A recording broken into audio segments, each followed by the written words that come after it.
如果你认为星云大师只是一位住在寺庙里念经的和尚，那你就大错特错了。他其实是台湾最厉害的 CEO 之一，23岁，他只身来到台湾，身上什么东西都没有，却在短短几十年间打造出一个横跨全球5大洲、拥有数百座寺院的大学、美术馆以及媒体与报纸的文化帝国。他不谈深奥的苦修，他谈的是如何让人在忙碌的生活中活得更透彻。今天我们以不聊宗教的视角，我们来聊聊他是如何用给的哲学进出一个影响全球的品牌。1953年，星云大师刚到宜兰的雷音寺，那时的寺庙阴暗又沉闷，又有老人家来求神拜佛。26岁的他做了一件惊世骇俗的事，他买了一台录音机。在那个没有网络，连收音机都很稀罕的年代，他带着一群年轻人唱歌下乡，弘扬佛法。老一辈的僧侣骂他这成何体统，和尚怎么能搞歌咏队呢？但星云大师不止搞歌咏队啊，他还让女孩子穿着旗袍上台表演，他让信徒打球一起运动，因为他发现，如果佛教只是让人逃避现实，年轻人还永远不会走进来。他不是在传教，他在做一场关于快乐的社会的实验。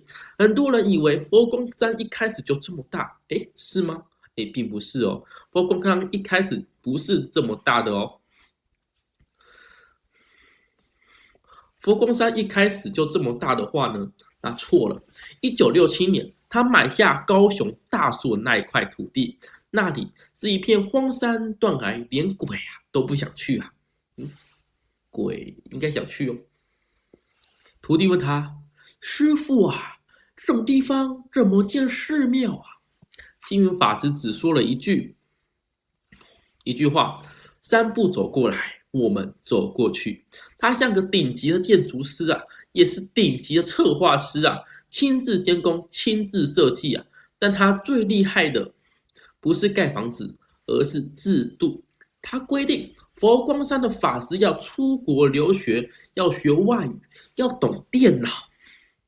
他把寺庙变成一个全球连锁的文化中心啊。他说：“我一生都在给，很多人问给出去不就没了吗？”大师的逻辑完全相反，因为你敢给，全世界的资源才会涌向你啊！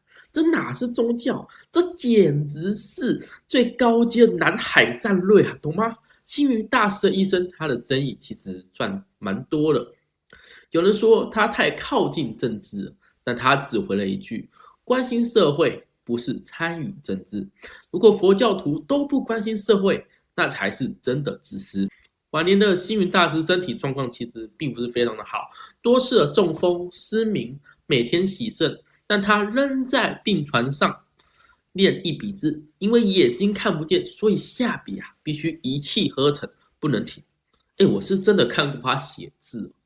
那之前我们学校那时候周会，校长拿一脸那个春联，我们校长拿春联，然后那时候他拿了春联然后上面就说这是2023年星云法师写的字那我去学校的时候已经2024、2025了，怎么会有字呢？原来是星云法师一次把好像未来5年的那个字都写完好，回归正题，那星云法师说呢，不要看我的字，请看我的心。这就是星云法师在人间清醒，他知道肉体会坏，但影响力并不会消失。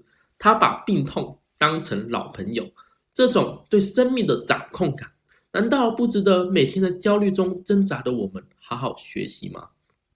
星云法师留给世界最珍贵的，不是雄伟的宝殿，也不是那几百本书，而是他永不设限的人生观。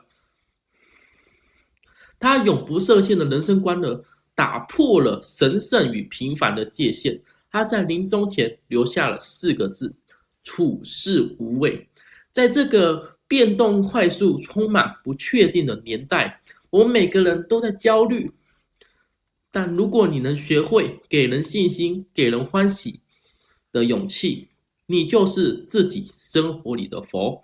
最后，送给大家星云法师最爱的一句话：心大，世界就大。当你不再纠结一丁点的损失，你就会发现这个世界其实宽阔的不得了。